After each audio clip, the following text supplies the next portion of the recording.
नमस्कार दोस्तों, स्वागत है आपका। तो आज जो मैं टॉपिक लेकर आया हूँ वो है हिस्ट्री के प्रमुख आंदोलन या फिर संस्थाएं। ठीक है, स्टार्ट करते हैं। और ये आपकी क्विक रीज़न के लिए बहुत ज़्यादा इंपॉर्टेंट रहने वाले हैं, इसलिए वीडियो को पूरा देखें और हो सके तो आप ये नोट्स भी बना सकते हैं। तो सबसे पहले बात करते हैं हम आर्य समाज की। देखिए, जो आर्य समाज था वो दयानंद सरस्वती जी ने 1875 में इस्टेब्लिश किया मुंबई में। और वेदों की ओर लौटो इनका नारा था। सत्यार्थ प्रकाश इनकी फेमस बुक थी जो कि हिंदी में थी। और मूल शंकर इनका बचपन का नाम था जो कि स्वामी पूर्णानंद ने दिया था। और गुरु थे इनके बिरजानंद, गुरु इनके थे बिरजानंद। और जो शुद्धि आंदोलन था वो भी आपका आर्य समाज ने ही चलाया था। और जो आर्य समाज था वो जाति प्रथा का विरोध करता था, जबकि वर्ण व्यवस्था को मतलब उसका फेवर करता था। और 1882 ईस्वी में गौरक्षा समिति इस्टेब्लिश हुई आर्य समाज के द्वारा। और जो दयानंद सरस्वती है उनको मार्टिन लूथर किंग भी कहा जाता है भारत का। और आर्य समाज का मानना था कि हमारे पिछड़ेपन का सबसे बड़ा कारण अज्ञानता है, इसलिए आर्य समाज का योगदान शिक्षा क्षेत्र में भी है। और जब उनकी मृत्यु हो गई दयानंद सरस्वती की, तो जो शिक्षा का माध्यम था उसके ऊपर बहुत बड़ी मतलब प्रॉब्लम क्रिएट हो गई। तो लाला हंसराज थे, अंग्रेजी के समर्थक थे, जिन्होंने 1886 में दयानंद एंग्लो वैदिक कॉलेज डीएवी की स्थापना की। और स्वामी श्रद्धानंद जी ने हिंदी माध्यम के समर्थक थे। इन्होंने हरिद्वार के निकट कांगड़ी में 1902 में गुरुकुल विश्वविद्यालय की नींव रखी। ठीक है, ये था आपका आर्य समाज। और इतनी इन्फॉर्मेशन बहुत है एग्जाम पॉइंट ऑफ व्यू से। फिर आगे बढ़ते हैं हम रामकृष्ण मिशन, जो कि 1897 में स्वामी विवेकानंद द्वारा कोलकाता में स्थापित किया गया। और नरेंद्र नाथ दत्त स्वामी विवेकानंद जी का बचपन का नाम था। और खेतड़ी के राजा ने इनको स्वामी विवेकानंद नाम दिया था। और 1893 में विश्व प्रसिद्ध, आपको पता है, इनका भाषण हुआ था विश्व प्रसिद्ध, शिकागो में हुआ था वो। और मूर्ति पूजा को ये मानते थे। और फिर एक मार्गरेट नोबल विवेकानंद जी की एक शिष्या थी। इन्हें सिस्टर निवेदिता के नाम से भी जाना जाता है। और ये जो स्वामी विवेकानंद जी थे इनके विचारों का प्रसार किया करती थी। और ये एक आयरलैंड मतलब आयरिश मूल की महिला थी। ठीक है। और 1893 के जिसे बोलते हैं विश्व प्रसिद्धि भाषण में इन्होंने भारत की आध्यात्मिक शक्ति को पूरे विश्व के समक्ष रखा और कहा, अध्यात्म के क्षेत्र में पूरे विश्व को भारत से सीखना बाकी है। तो ये था आपका रामकृष्ण मिशन। उसके बाद बात करते हैं थियोसॉफिकल सोसाइटी। और जो किसने किया था इस्टेब्लिश, मतलब कि स्थापना किसने की? तो 1875 में मैडम ब्लावत्स्की, जो कि एक रूस से थी। और कर्नल ओलकट, जो कि यूएसए के एक रिटायर आर्मी मैन थे। ठीक है। और 1882 में ये इंडिया में इस्टेब्लिश हुई, मद्रास में। और जिसका हेडक्वार्टर था वो था अडियार में। ठीक है। और मतलब कि इंडिया में थियोसॉफिकल सोसाइटी को फेमस करने का जो श्रेय जाता है वो एनी बेसेंट को जाता है। और एनी बेसेंट ने 1898 में सेंट्रल हिंदू कॉलेज की स्थापना की बनारस में, जो कि आगे जाकर मदन मोहन मालवीय द्वारा बनारस हिंदू यूनिवर्सिटी बना, और जो कि 1916 में बना था। और ये ग्रेटा थुनबर्ग, देखिए इससे थियोसॉफिकल सोसाइटी से कोई लेना देना नहीं है, लेकिन ये नोबेल के लिए नॉमिनेट हुई थी। तो ये कहाँ से है, क्वेश्चन ये आ जाता है कि ग्रेटा थुनबर्ग कहाँ से है? वो स्वीडन से थी। ठीक है। इन्वायरमेंट चेंज हो रहा है, उसमें पीस नोबेल प्राइज के लिए नॉमिनेट किया गया था। उसके बाद बात करते हैं हम अलीगढ़ आंदोलन की। और ये मुस्लिम सुधार आंदोलन थे। और जो इसके मतलब कि मेन नेता थे वो थे आपके सर सैयद अहमद खान, जो कि 1875 में अलीगढ़ में इन्होंने 1875 में अलीगढ़ में ओग्लो मुस्लिम स्कूल खोला। और 1920 में ये अलीगढ़ मुस्लिम विश्वविद्यालय बन गया था। आंदोलन के जो प्रमुख उद्देश्य थे वो थे अंग्रेज मुस्लिम के संबंधों में मधुरता लानी, क्योंकि 1857 की क्रांति के कारण जो अंग्रेज थे वो मानते थे कि मुसलमानों का इसमें वो है, मतलब कि मुसलमानों का षड्यंत्र है। और इससे अंग्रेजों में और मुसलमानों में दूरियां बढ़ती चली गई। और सर सैयद अहमद खान ने देखा कि अंग्रेज विरोध होके भी कोई फायदा नहीं है, इसलिए उन्होंने इसके लिए समाधान निकाला कि जो पाश्चात्य शिक्षा को अपनाया। और इससे क्या हुआ कि अंग्रेजों में और मुसलमानों में नज़दीकियाँ आ सकती थी, मतलब उनका विचार था ये। तो जो आंदोलन था इसके दो ही मुख्य उद्देश्य थे, अंग्रेज और मुस्लिमों के संबंध में मधुरता लानी और मुस्लिमों में वैष्णव एजुकेशन का प्रसार करना।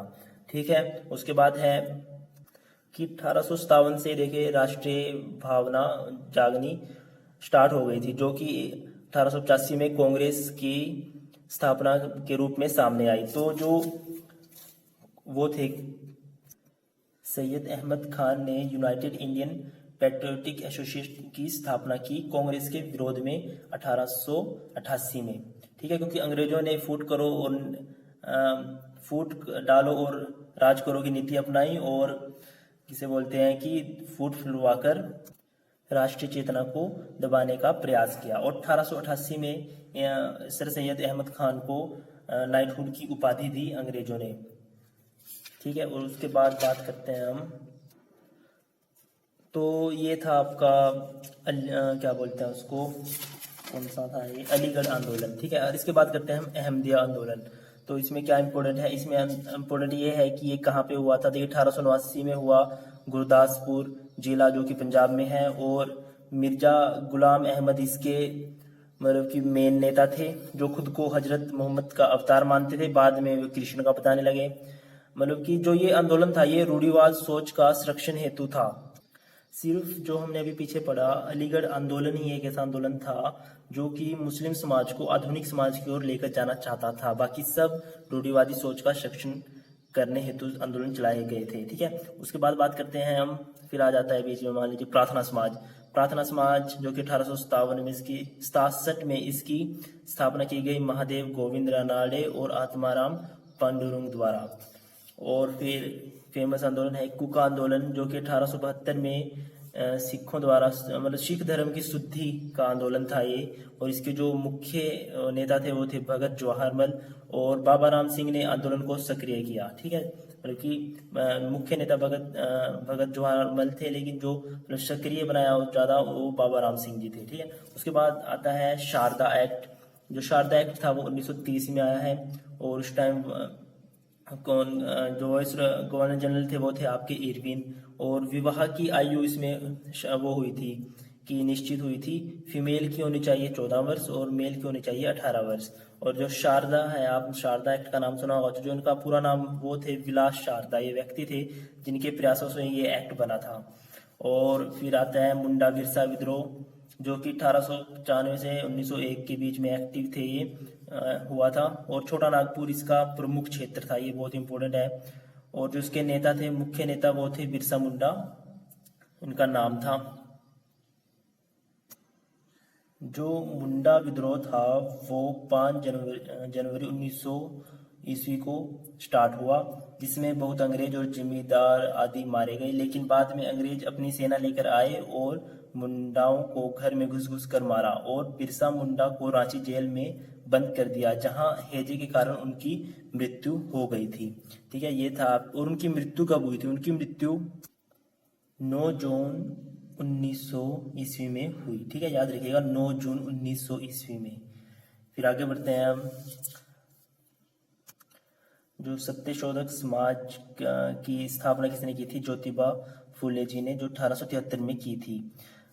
उनकी वाइफ के साथ की थी, और उन्होंने पहला गर्ल स्कूल खोला था पुणे में। ठीक है, तो ये उनकी बहुत बड़ी उपलब्धि थी। और फिर इससे आगे देखते हैं हम दी सर्वेंट ऑफ इंडिया।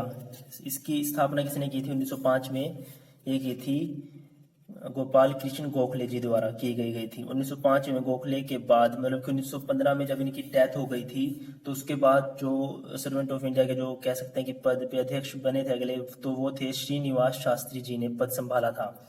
मतलब कि इसका एम क्या था? वो था राष्ट्रवादी भावना का विकास करना।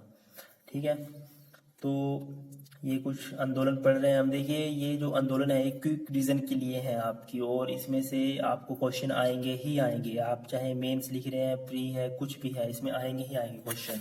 और ये सब इम्पोर्टेंट मैं लेकर आया हूँ। उसके बाद है आत्मसम्मान आंदोलन, जो कि 1925 में चला था तमिलनाडु में। और इसके प्रमुख जो नेता थे वो थे E.V.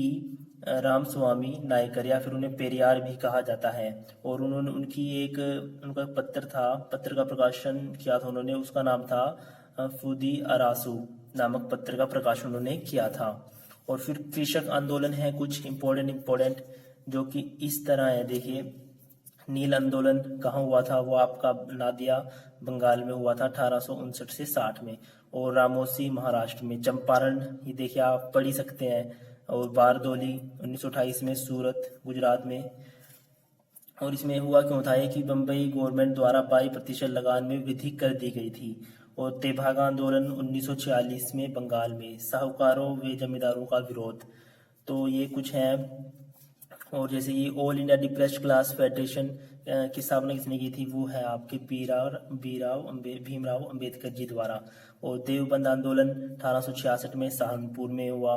मतलब देवबंद ये स्कूल खुला था 1866 में सहारनपुर में। और इसके जो प्रमुख वो थे, तो देखिए आप यहाँ से पढ़ सकते हैं कि देवबंद स्कूल या मदरसे की स्थापना सहारनपुर जिले में देवबंद नामक स्थान में 1866 में मोहम्मद कासिम नानोतवी एवं राशिद अहमद गंगोही ने संयुक्त रूप से की थी। इसका उद्देश्य क्या था, मुसलमानों में कुरान की शुद्ध शिक्षा का प्रसार, अंग्रेजों के खिलाफ जिहाद की भावना।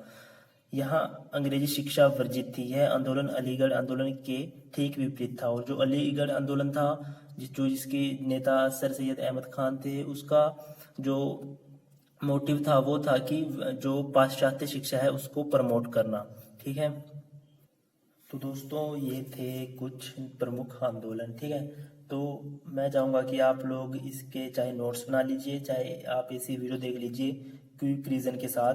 आपके जैसे अभी HP अलाइट सभी में मेंस आने वाला है इसका, और भी बहुत सारे एग्ज़ाम आने वाले हैं, तो उनमें आपको सभी में ये हेल्पफुल रहेगा। तो ठीक है, तो आज ये हिस्ट्री का था। ऐसे ही मैं 1857 की क्रांति पे भी लेकर आऊँगा, और नोट्स के थ्रू ही मैं एक क्विक विजन लेकर आया करूँगा। ठीक है, धन्यवाद।